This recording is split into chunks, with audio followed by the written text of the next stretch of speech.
Can be Halo Pak, English. halo Pak, Halo, aku aku halo, Yuki. selamat siang. Iya selamat siang Pak. Bolehkah aku panggil Pak Alif? Boleh, boleh Alif saja, nggak apa-apa. Ya, Ya Alif oke. saja. Tur tempatnya. Nah, lukisannya baru nambah. Mhm. へえ。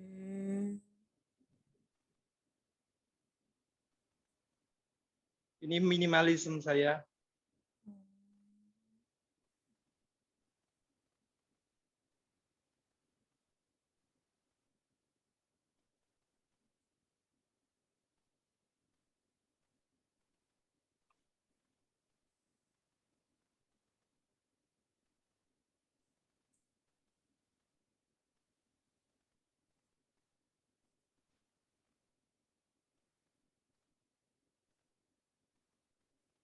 Masih banyak yang belum dipasang.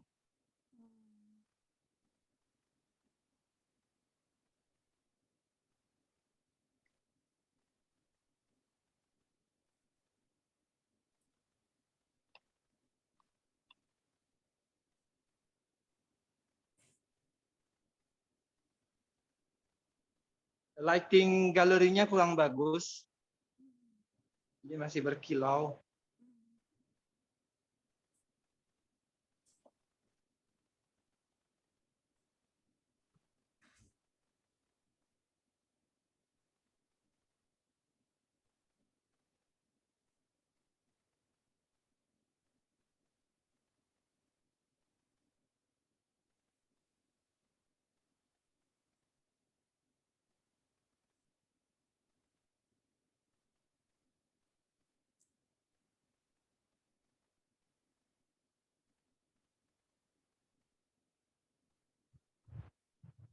Ini karya lama. Oh. Karya yang terakhir. Yang terakhir, Ya. yang ini.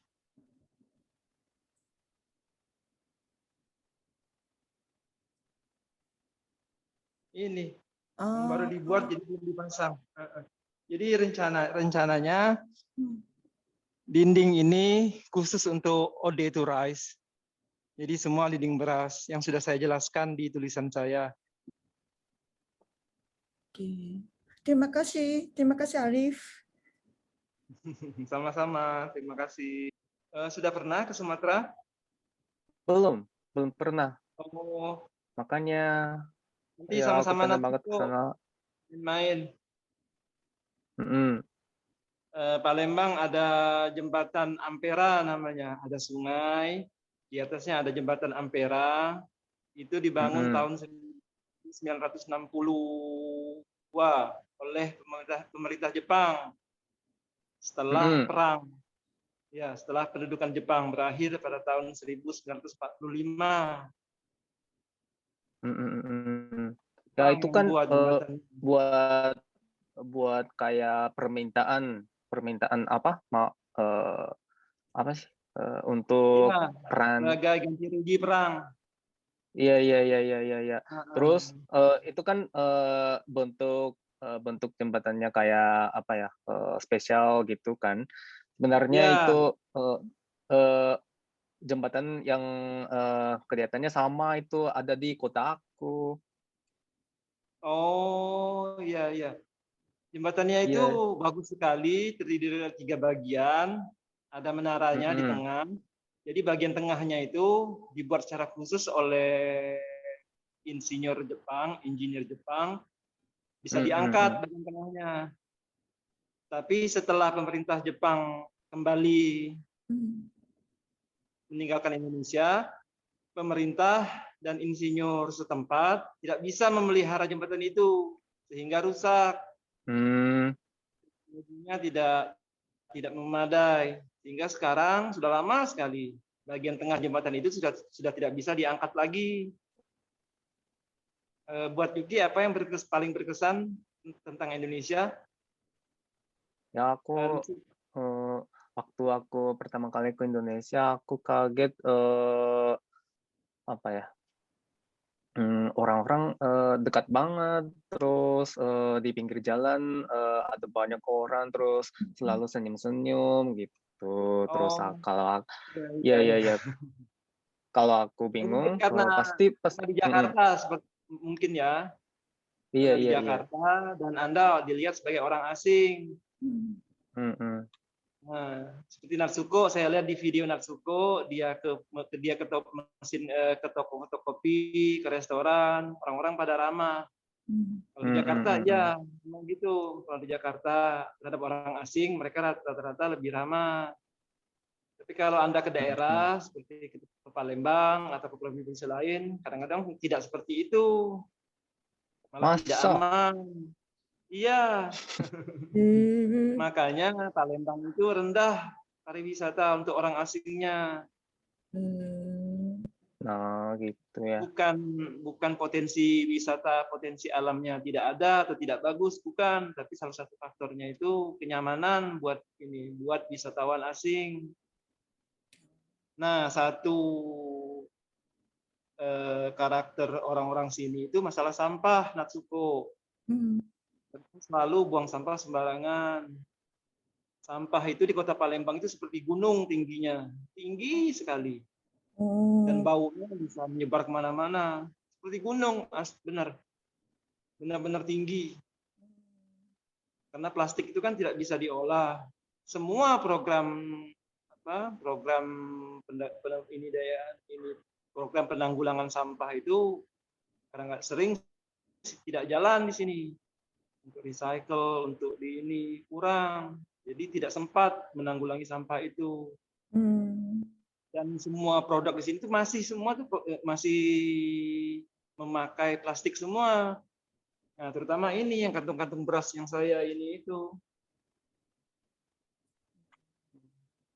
Ya itulah salah satu alasan maka saya olah.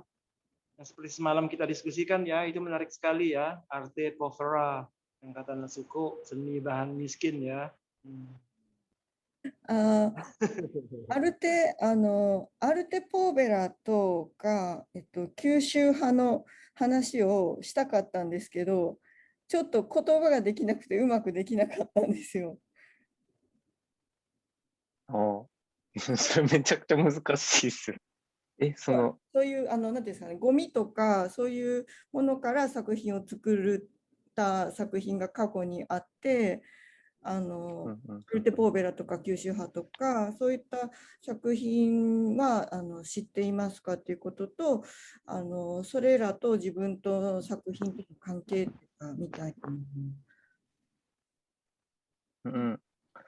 Ya, terus di Jepang juga ada apa ya, kelompok-kelompok kayak arte povera itu gimana ya? Misalnya salah satu kelompok namanya Kyushuha, itu kelompok Kyushu. Kyushu itu nama daerahnya. Dan mereka Oh, terus mereka biasanya pakai sampah-sampah untuk bikin karyanya. iya. Itu juga terdiri dari 60-an. Terus masih ada seniman-seniman yang beraktivitas sebagai kyushuha itu di daerahku juga. Dan jadi karya-karya Bapak juga itu terpengaruh kegiatan-kegiatan kegiatan-kegiatan kayak arte povera gitu. Iya. Saya agak sedikit mendalami art povera itu karena dalam gerakan modernisme itu sendiri, art povera itu dalam berbagai referensi itu tidak dibahas. Mereka terpisah, walaupun mereka berada di periode yang sama kan, 60-an ya. ちょっとごめんなさい。さっきの、アルテポーベラとモダニズムの話のところ、ちょっと訳してもらっていいですか？意訳でいいので。なんかアルテ・ポベラに関しては、なんかその、モダニズムのなんかそのまあ歴史的なものから、ちょっとなんかこう阻害されちゃってる。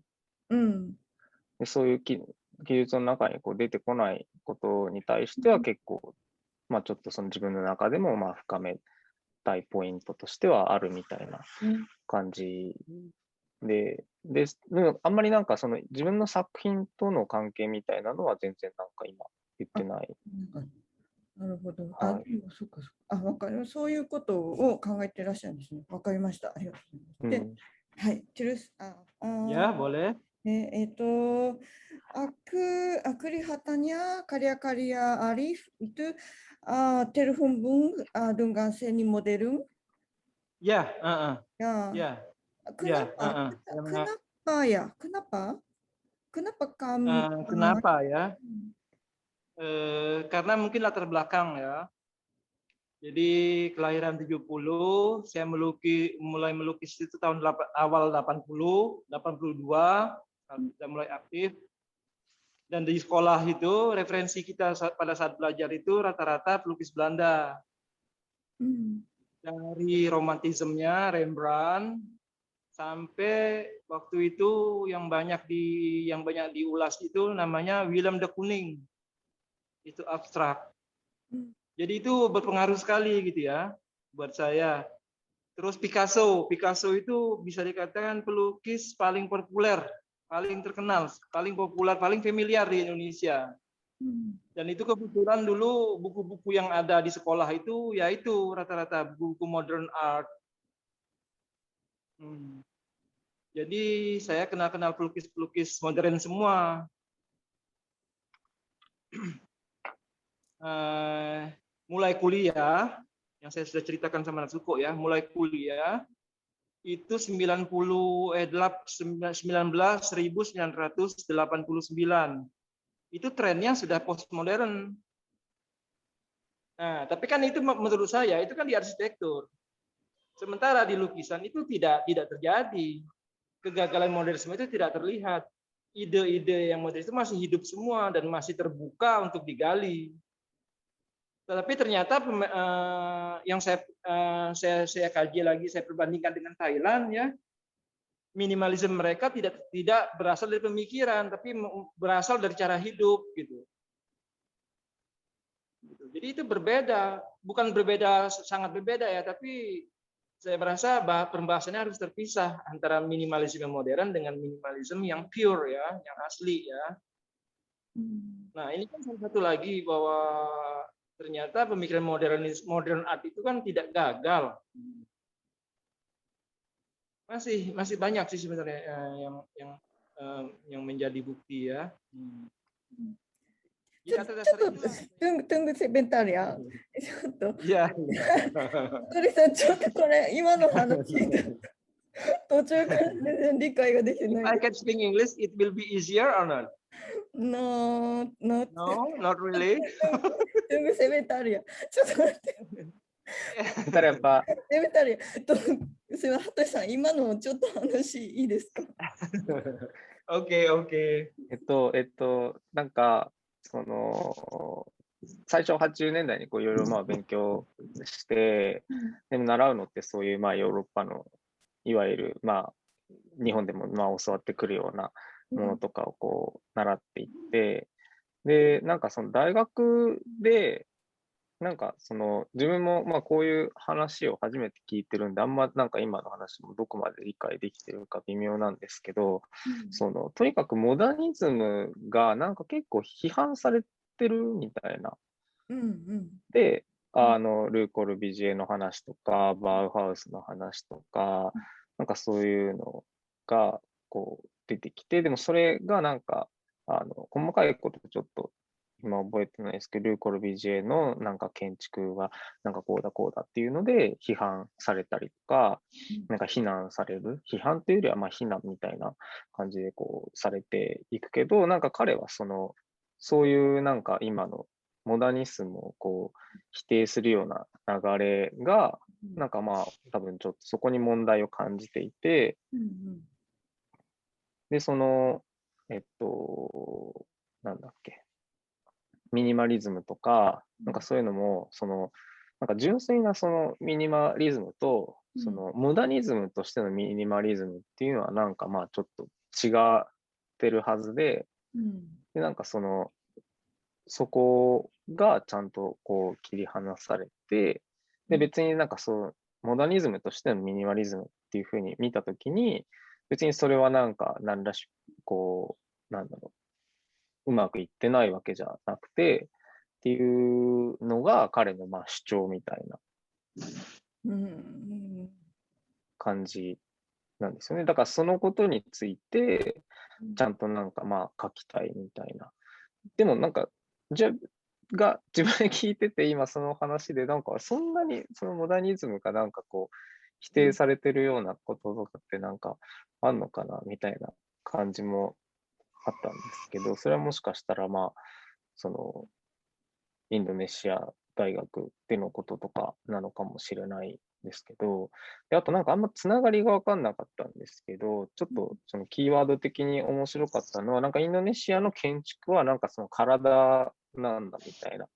体で、インドネシアの建築はその頭もあって、で、その手があって足があってみたいな、みたいなことを言ってて、なんかそれが、この話なんかどうやってつながってるのかちょっとよくわかんなかったんですけど、でそれとあと、なんかタイにいた時に彼らがやってるミニマリズムっていうのが、かなりなんかなんだろう、純粋になんかミニマリズムなんじゃなくて、やっぱりなんかその生活とこうつながってるものっていうのがなんかあるみたいで、なんか多分そういうところで、そのミニマリズムをなんかこう、一言で全部語るというか、そういうんじゃなくて、なんかそうやって切り離して、なんかこう、個別に考えていかなきゃいけないものがあるみたいな感じ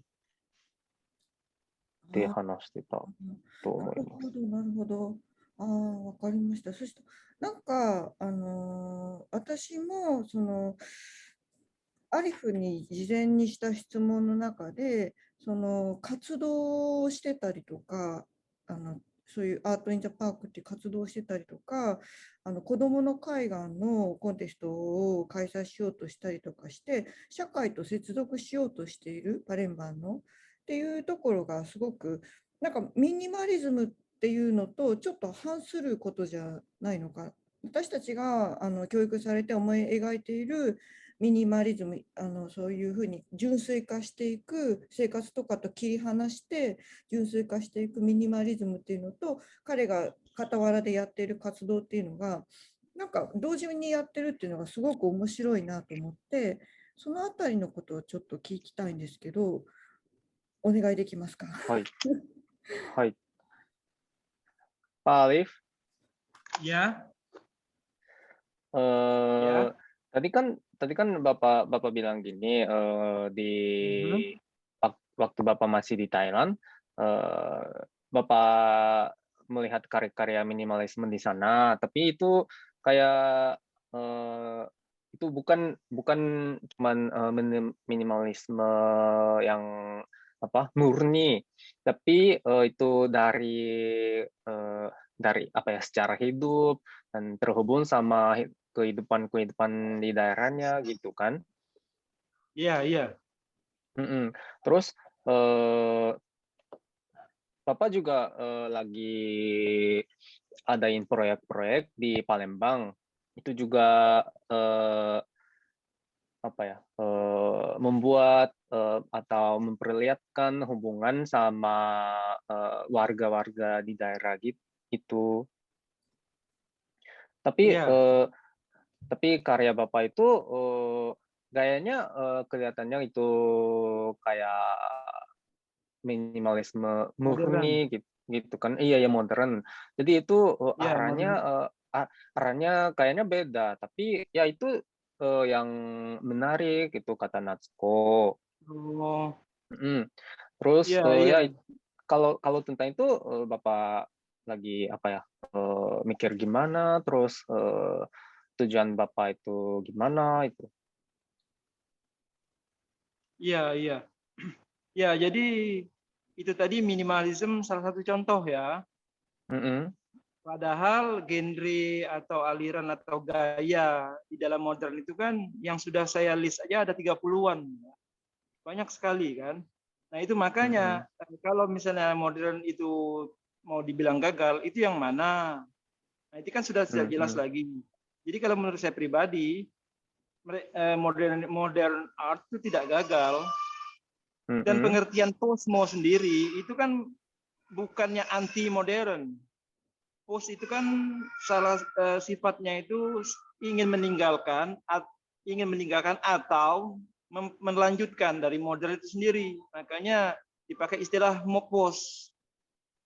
postmodern.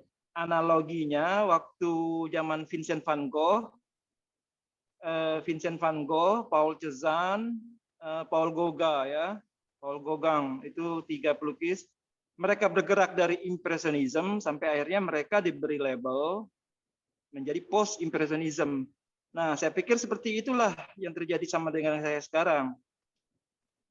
Beberapa materi, karena saya melukis ini ya Yuki ya, yang saya lukis itu banner yang sudah ada gambarnya. Karung beras itu sudah ada gambarnya. Jadi kalau misalnya saya seperti ini gitu, karung berasnya seperti ini kan karung berasnya. Kan ini karung berasnya seperti ini. Nah, ya ada warna merah, terus kuning di atasnya gitu ya. Jadi saya respon, mungkin hasilnya bisa ya, munculnya seperti ini gitu. Nah seperti ini, pola merah, kuningnya masih di atas gitu. Tapi pada saat saya ketemu yang warna merah jambu seperti ini kan tonnya merah jambu ya, pink ya. Nah, saya respon, pas saya lukis jadinya seperti ini gitu. Nah, kalau ini kan lebih jelas lagi ya. Ini kan poster apa produk apa gitu. Ini kan namanya Maxim sebenarnya. Ini Maxim. Di sini ada tulisannya apa gitu kan. Ini tulisannya apa, sama seperti ini gitu ya. Ini kan tulisan bahasa Indonesia. Cah kangkung, ini kan. Di sini ada tulisannya harganya 10.000 gitu. Terus ini nama tokonya. Terus ini kan gambar ikan aslinya kan, di sini gambar ikan, di sini gambar ikan gitu. Nah, ini kan karena existingnya seperti itu, saya respon. Yang paling bisa menjawab untuk diolah untuk menjadi lukisan itu kan ini kan gaya-gayanya Bauhaus. Yang paling bisa merespon banner ini saya pakai abstract expressionism, dripping point-nya Jackson Pollock yang saya pakai tekniknya. Semua cat itu di ini kan, di splash gitu-gitu kan. Nah, karena kalau misalnya saya pakai pendekatannya yang Bauhaus tadi tidak bisa merespon gitu. Nah, disinilah menurut saya kekuatan modern itu. Ide-ide dasarnya itu kuat sekali dan bisa diterapkan di mana saja. Jadi itu bisa dihubungkan sama warga-warganya. Ya, bukan warga ya, dalam arti potensi lokal ya. Potensi lokal. Potensi lokal. Ini kan karung ini. Jadi pendapat Bapak itu harusnya nggak anti gitu ya, nggak anti modernisme. Ya itu pilihan kali ya, mungkin pilihan ya. Beberapa juga saya ketemu seniman-seniman lain itu ya mereka memang memakai istilah anti. Itulah sampai akhirnya muncul istilah seni kontemporer ya. Dan tapi harusnya respon gitu ya. Harusnya nggak anti tapi respon terus membawa yang baik-baik dari modernisme. Ya, begitu. Karena menurut saya seni yang baik itu tidak eksklusif gitu loh. Tidak eksklusif dalam arti kita hanya mengejar ideologi grand style ini, tapi lebih banyak bisa membawa berbagai isu gitu loh. Itulah menurut saya pernah diskusikan sama Natsuko. Itulah menurut saya kadang-kadang istilah yang lebih pas dipakai istilah seni kontemporer, di mana seni kontemporer itu kita lebih merespon berbagai hal, Dan dari sifat seniman sendiri itu juga lebih ke intelektual gitu. 今の話の大部分は、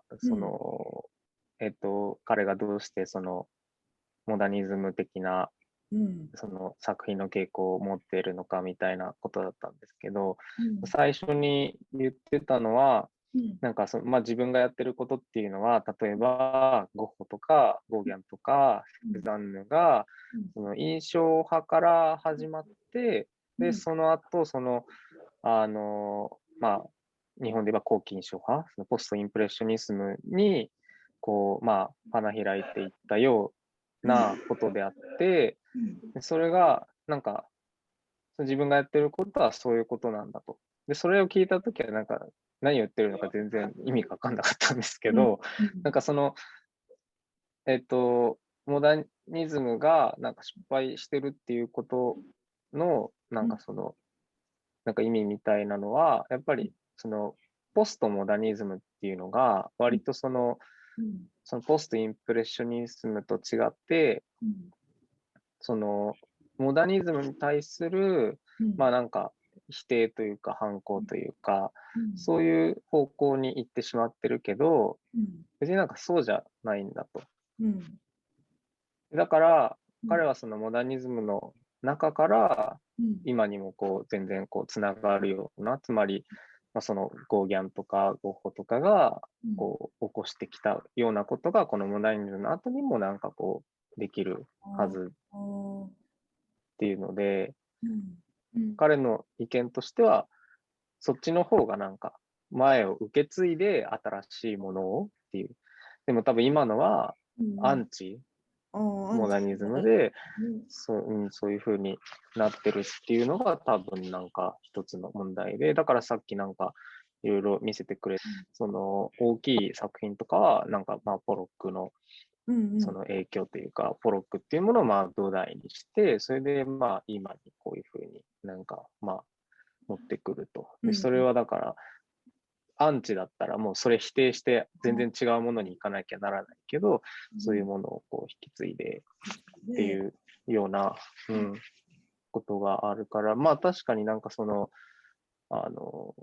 夏子さんがやってる、次の絵画の次の展開みたいなのを夏子さんもおっしゃってるじゃないですか。だから多分同じようなことを考えてると思うんですよね。で、それが彼の中で、最後にちょっとだけ地域の話とかがあったんですけど、なんかそれが彼の中ではそういう芸術とかを出していく方向がそういうふうになんか、ちょっと自分も今詳しく思い出せないですけど、彼個人としてはそれが一般の人というか地域の人たちにもなんかなんか伝えていくというか、なんかそういうこととして一緒に地域とやってるみたいなことだから、多分根底にはモダニズムを、なんか、擁護するじゃないけど、そういうことを多分なんか広めていきたいんだと思うんですよね。なるほど。それはインドネシアでは他にもそのように考えている人はいるのですか？Ya. Selain Bapak juga ada banyak seniman-seniman yang punya pikiran-pikiran kayak Bapak. Kalau di Jakarta banyak, ada. Tapi kalau di Palembang tidak. Ya. Jadi Oke, bentar ya Pak. Ya, iya. なんかいないわけじゃなくて、多分多くないみたいな、パレンバに。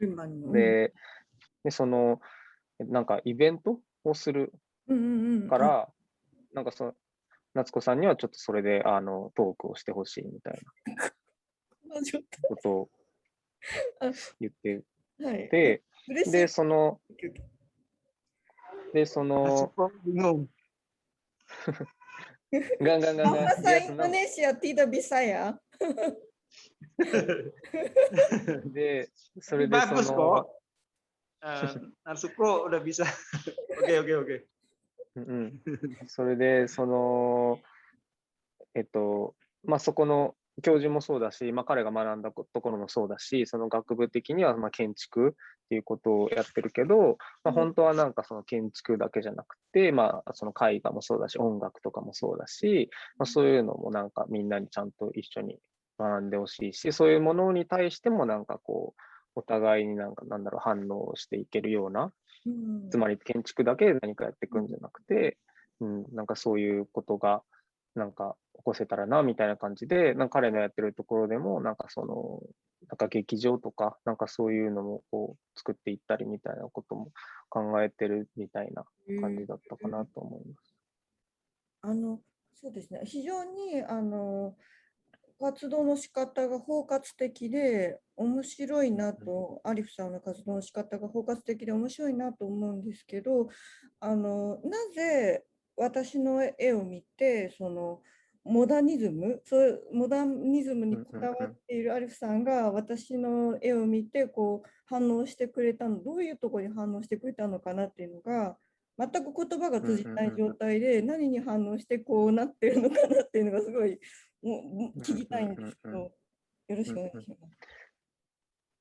Pak, dia juga tertarik banget kegiatan apa itu, dan itu kegiatan-kegiatan itu kayak komprehensif, terus yang penting itu kayaknya lintas disiplin kan?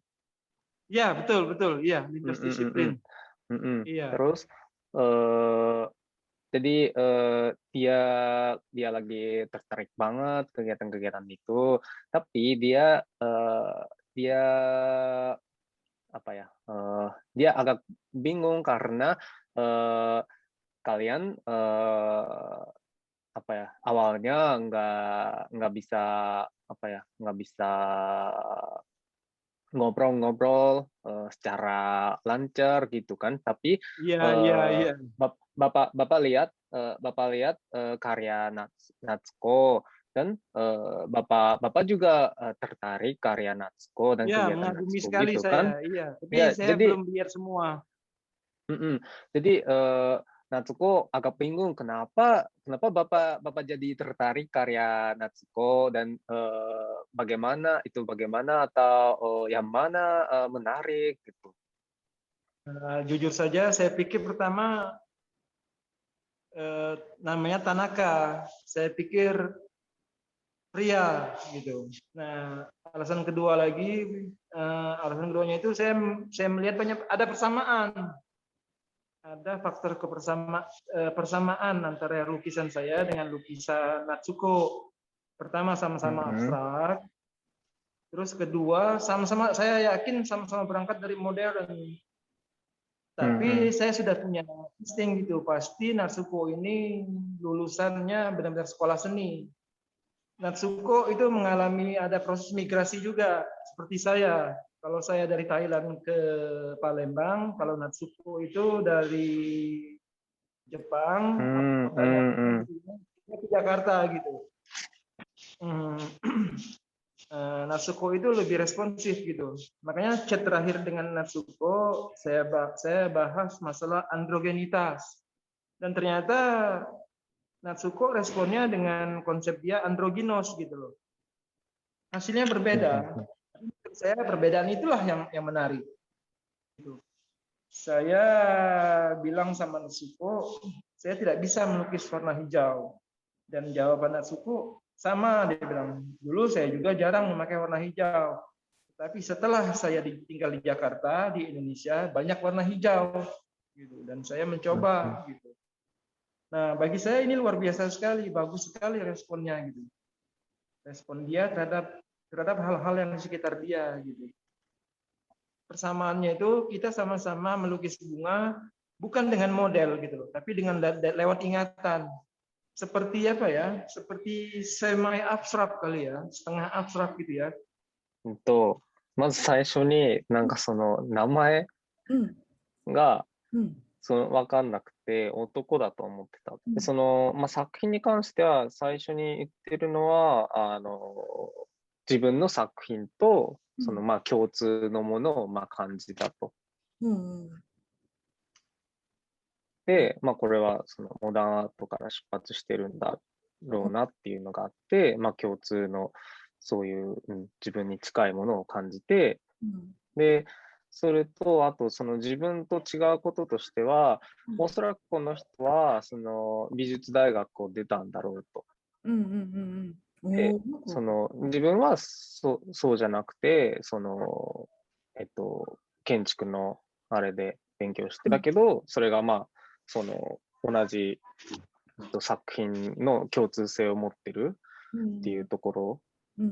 で、だんだんこのあたりから多分もういろいろ話をしていった後のことだと思うんですけど、夏子さんが場所を変えて、日本からインドネシアに来たりっていう。で、それも彼もタイに行ったり、パレンバンに来たりみたいな、そういうことの共通性みたいなのも感じたし、夏子さんがもともと緑とか使わなかったけど、インドネシアに来てそういうものに反応して新しくその緑を使ったりっていう、そういうことがすごい面白いというか、大事だと彼も多分思っていて、でそういうふうに作品が変わっていったりっていうこともすごい大事なことだし、いいと思ってるっていう。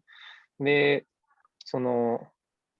両性具有、デザインにおける両性具有というか、そういうタイトルの論文があったらしくて、でそういうので彼も関心を持ってたと。彼も同じようなタイトルの作品を書いてる。言ってた。言ってました。最近の話になってきて、花ですけど、記憶で何かを、花を描く。でこれは反抽象主義みたいな感じで、そうです、半分のってこと。アンチじゃなくて。で、それが、実際に具体的なものをモデルとしてるけど、それをそのまま見て書くんじゃないから、それは別に自然主義でもないし、リアリズムでもないし、でそういう記憶の中からそういうものを取り出して書くっていうことが、それも面白い、手法として面白いしっていう、というような感じでした。きっかけはやっぱり自分、一番大きなインスタグラムで見た時の大きなきっかけとしては、やっぱ自分との共通性っていうことを言ってて、そのあたりからはもう実際に話していった後の話だったんで、どんどんで、結構聞いてると多分作品は直には見てないけど、夏子さんの作品のコンセプトの一部分はしっかり理解をしてる感じだったんで、今聞いててって。びっくりした。おそらく美術大学を出たんだろうとか、ね、ちょっとびっくりしました。すごいですね。Oke Pak, aku udah terjemahin. Terus sebenarnya masih Kak Natsuko masih ada banyak hal-hal yang mau tanyain sama Bapak. Jadi nanti kita apa ya, mengatur bisa. Iya. Terus kita meeting lagi ya Pak. Ya, boleh. Ya. Oke. Ya, terima kasih banyak Pak. Terima kasih Pak. Ya. Dadah. Dadah, Pak. Yuki, dadah. Dadah Yuki, terima kasih Yuki. Oke.